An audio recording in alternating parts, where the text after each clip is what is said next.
This is the Spirit and Wellness Show. News and information from a higher perspective. With your host, Harry Wilkinson.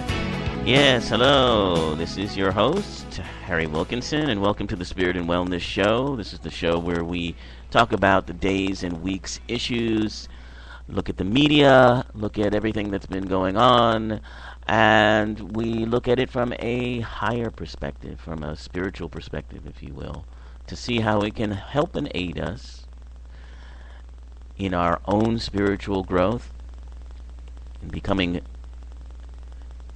more expansive, and gaining a better understanding of who and what we really are, and why we're here. And the media gives us wonderful platforms in which to look at these things. If we can look at them and not allow our buttons to be pushed, if you will, not allow our reactions to these things, whether they be, positive or considered positive or negative, if we can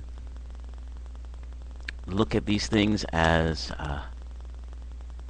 holograms that we create to explore ourselves and our nature and the best and worst of what we can be.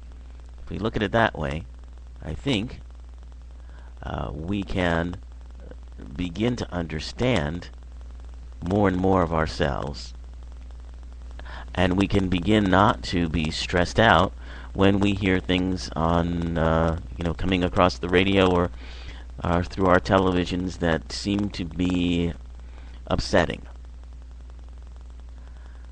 that seem to tell us that the world is a terrible place, full of danger and perversion and hatred and misery. These are the memes that the media often uses to get our attention. And that is really all the media wants. The media wants our attention. The media wants our attention 24/7. The media wants our concentration on what they're doing. And the reason for that is very simple. It's that that is how they build their audience. That's how they build their ratings. And ratings in the media business translate to money.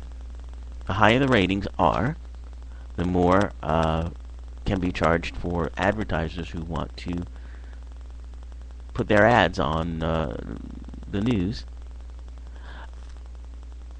And that drives revenue, and revenue drives the whole thing. It's a change, and we've talked about this on the show before.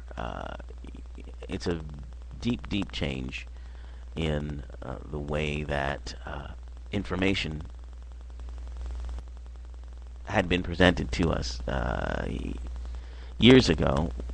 In fact, when television news in particular began, the thought was that news was a public service. It was part of the agreement that the broadcaster, who was being licensed to use public airwaves, which, by the way, just to remind you, all our airwaves belong to us. They do not belong to these corporations that have snapped them up. But in the beginning, part of the licensing process, if you were a broadcaster and you wanted to use public airwaves, the Federal Communications Commission would grant you a license based on your ability to meet certain criteria, and one of those major criteria was that you had to devote a significant part of your broadcast day to public service, to information for the public good. And so news broadcasts were intended to, partly meet that criteria of being a good public citizen and providing public information that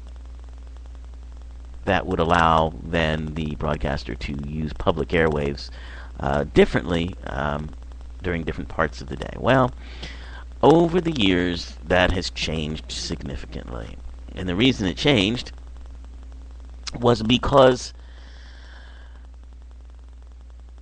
the networks, the broadcasters, if you will, became concerned about ratings. In the early days of television news broadcasting, as I said, it was considered to be public service, so it wasn't thought of as a revenue-generating entity. It wasn't meant to drive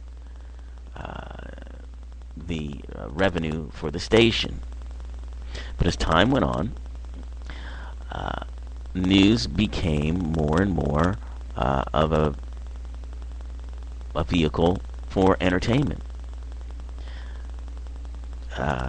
News had to grab people because they needed to have the ratings, because they needed to have the revenue. And that has, blossomed into the 24-hour news networks and so forth and so on.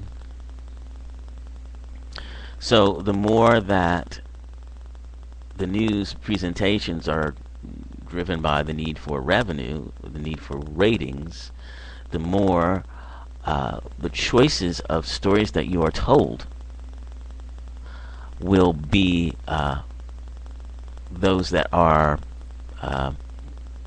shall we say, stimulating, those that will sort of capture your attention, because they need the revenue. Basically, that's how it is. So, in any case, it's good to be aware of what is going on in the media and why these things happen. That being said,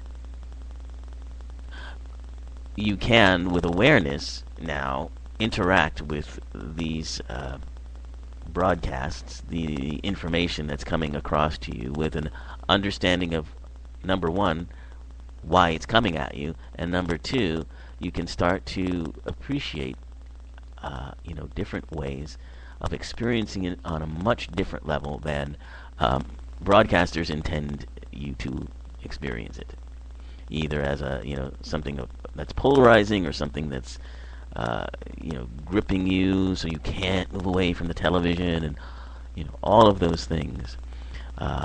We can train ourselves to experience at a deeper level, and that's kind of what I'm dedicated to doing in this show, as well as talking about the latest trends in and breakthroughs in science and spirituality, in health and wholeness activities. So we dedicate quite a bit of time to that on this show as well.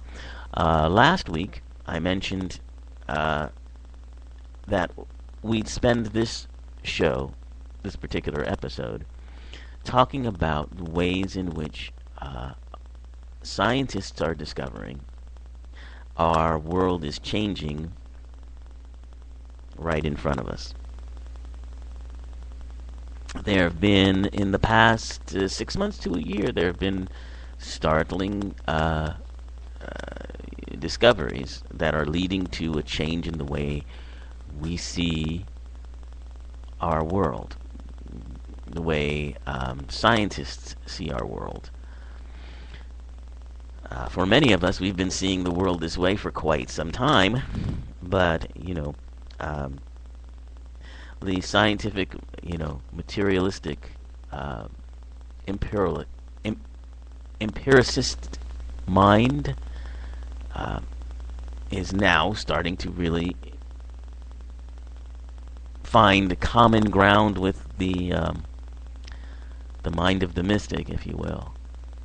Of course, there are still plenty of scientists involved in this research who balk at such statements, and it makes them tear their hair out when they hear these kinds of spiritual ideas being talked about in association with their beloved physics.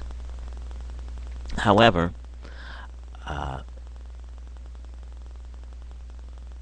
gentlemen such as Deepak Chopra and many others will tell you how particle physics, quantum physics, if you will, is changing our worldview rapidly. Because previous to this, we thought things were fairly stable. In other words, when you looked at a tree was a tree. There's no instability there.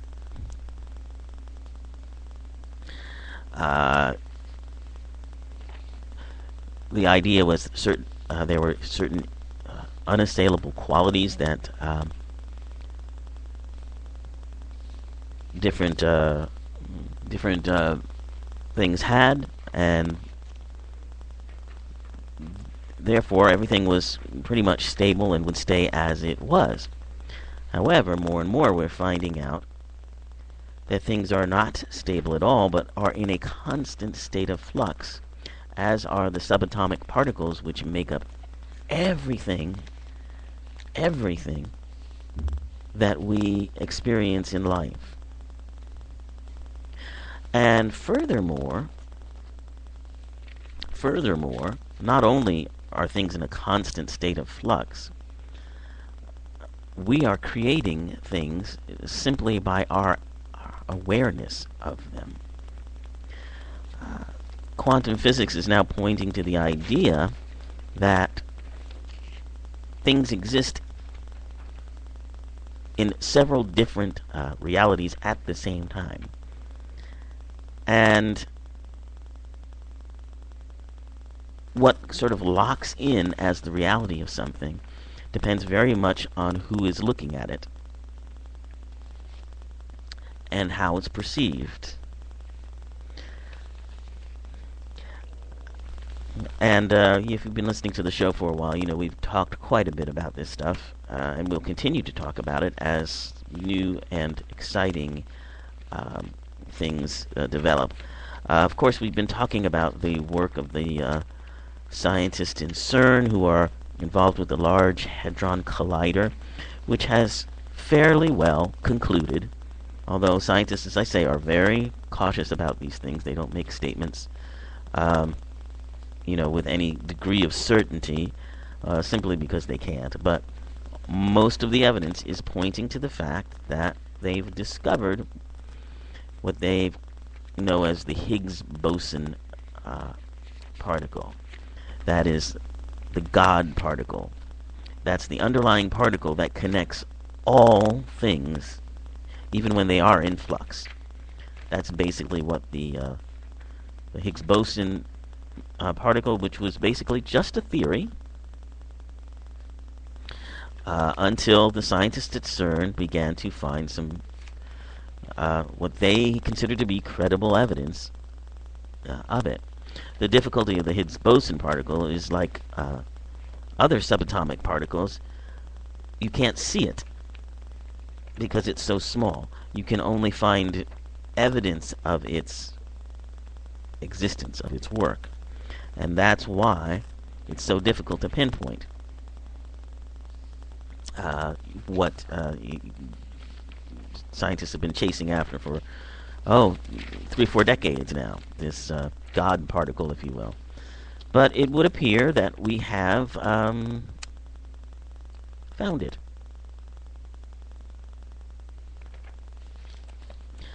So that is leading to a whole new idea of what physics is.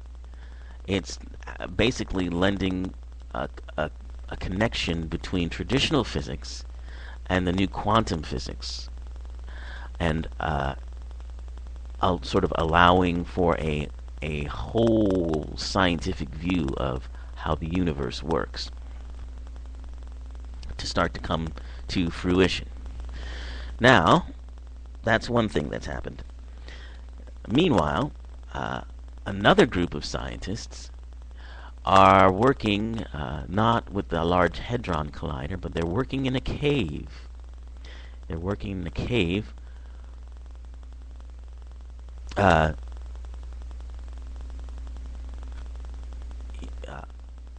underground to find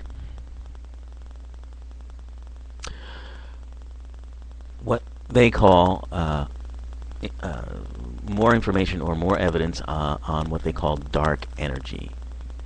Alright, so what is dark energy?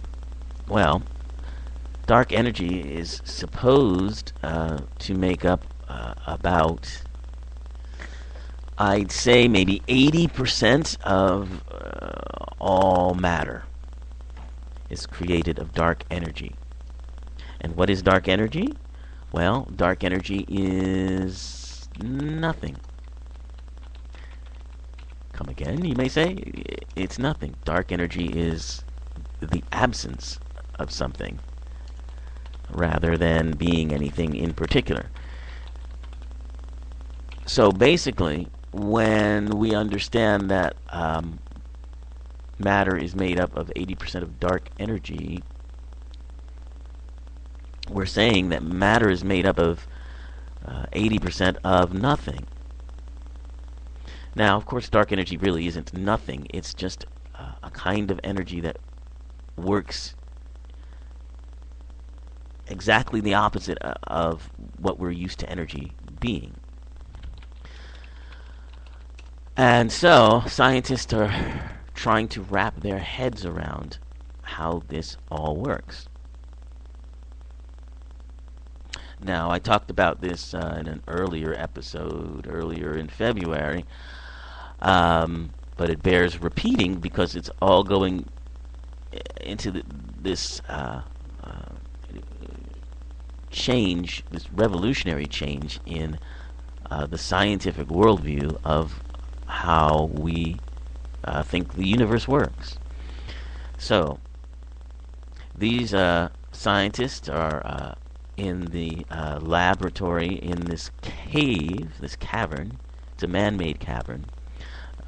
It's called the Gran Sasso National Laboratory, underneath the Gran Sasso Mountains. And this is where they need to be so that they can get the appropriate silence they need to try to observe dark matter. The prediction is that, I'm sorry, I said 80%. Their prediction is about 73% of the universe is made up of dark energy.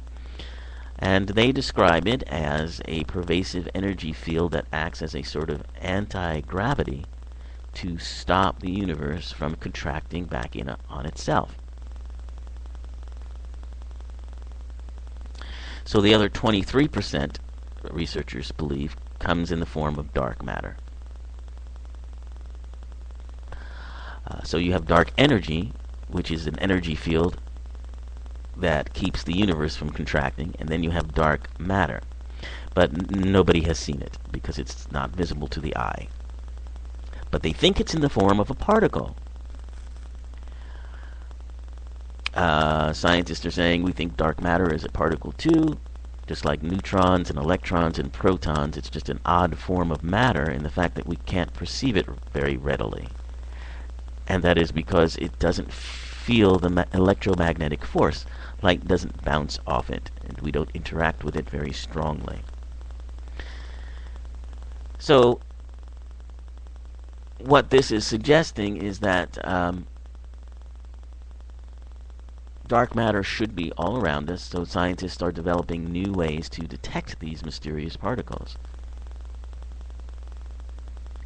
You can determine it from its gravitational effect, but you can't see it with telescopes. And normal matter gives out or absorbs light to make it visible, but matter doesn't have to interact with light this way, and that's what dark matter does. So, what's happening is, the more they find out about this, the more they are starting to realize that the universe appears to be expanding much faster than we thought it was, or than they thought it was. And this speeding up of the universe means that it will expand exponentially and infinitely, basically forever. That's pretty much the consensus here.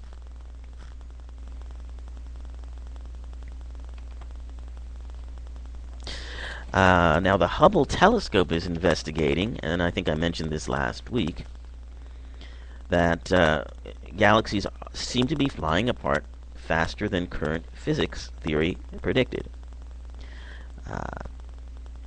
So the universe is expanding faster and faster. And a lot of it has to do with this dark energy that we don't really understand. But apparently dark energy is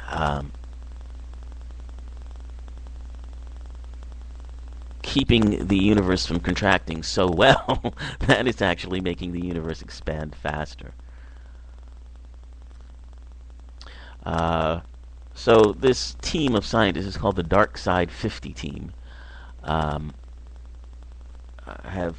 staked out that dark matter is really a major scientific goal, and that discovering it will help them understand a big portion of the universe that we don't understand at the present time. They're basically wanting to know what is dark matter made of. And there's a feeling of expectation among them. It seems that they feel like this discovery is just around the corner. But as with all scientific experiments, it could turn out to be nothing. But they're going to keep at it, believe me. And it's one of many revolutionary discoveries that we're on the verge of having, that will fundamentally change our understanding of the universe. So it's quite powerful. And also now I've mentioned that we have kind of discovered that, and this was actually a year and a half ago when they really came across this. Again, this is the scientists at CERN, and while they were looking for this Higgs boson particle, they also discovered that these gentlemen, these scientists in Gran Sasso. Gran Sasso, by the way, is in Italy. If I forgot to mention that, it's in Italy, the Gran Sasso Mountains. And they, in conjunction with the recordings that have been done at CERN, which is in Switzerland, have stumbled across something that really startled them. And basically what they're saying is that they have found particles that move faster than the speed of light. This was and has traditionally been thought to be impossible, because it would bend or possibly break Albert Einstein's special theory of relativity, which has basically been, the standard since 1905,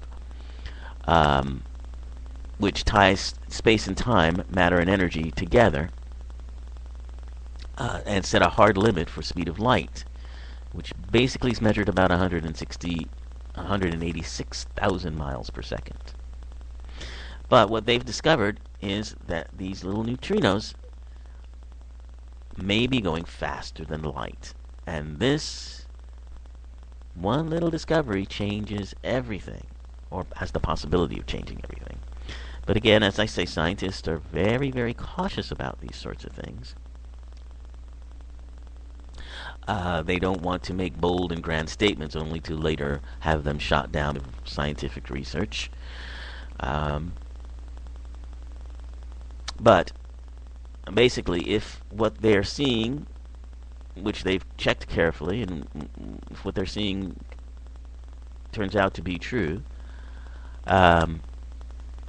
then there's all kinds of possibilities here, including time travel,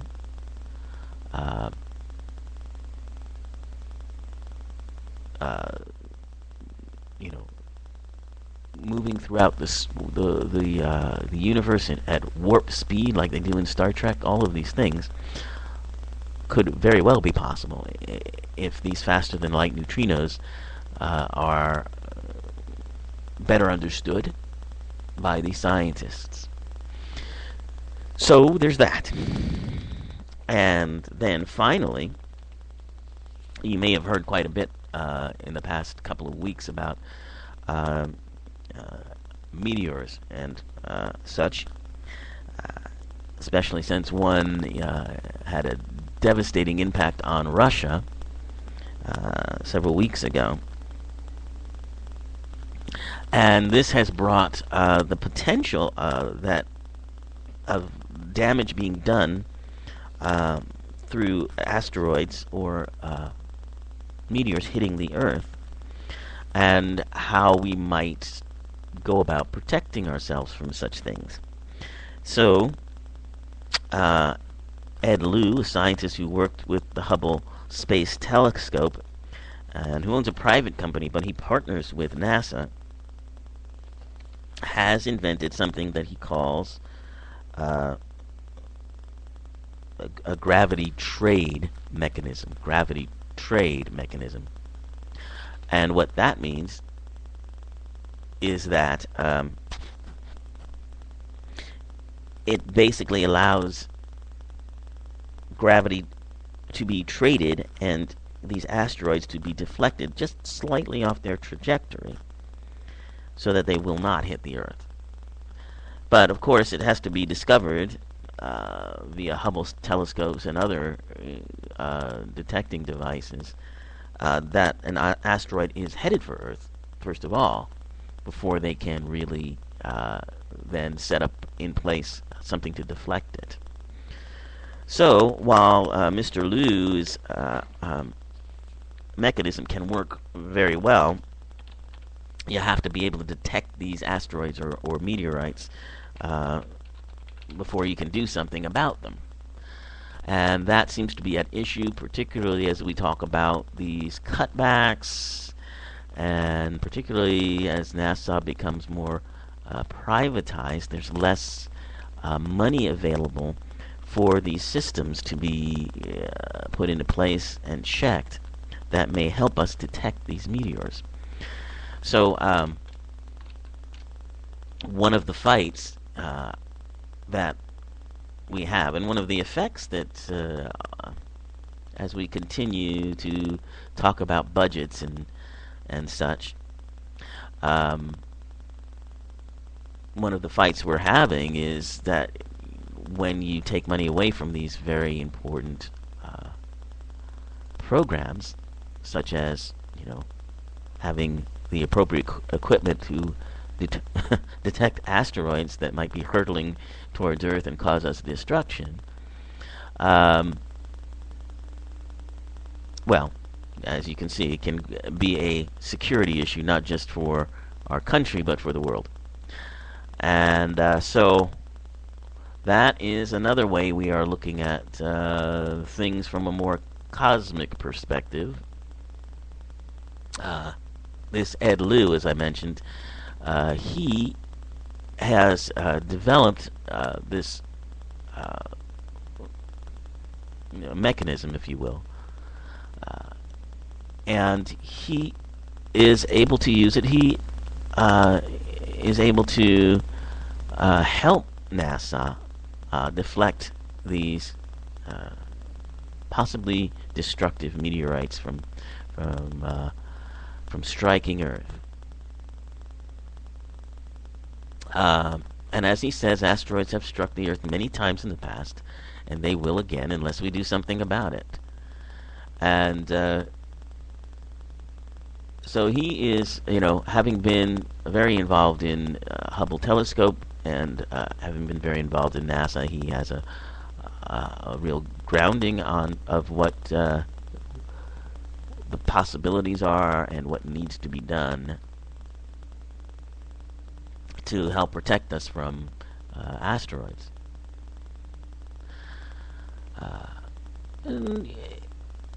In the past, it hasn't been given much credence because the basic scientific thought was that, these things tend to evaporate in the atmosphere before they can do much damage on Earth. But what happened in Russia several weeks ago has shown that that is not always the case, and may increasingly not be so.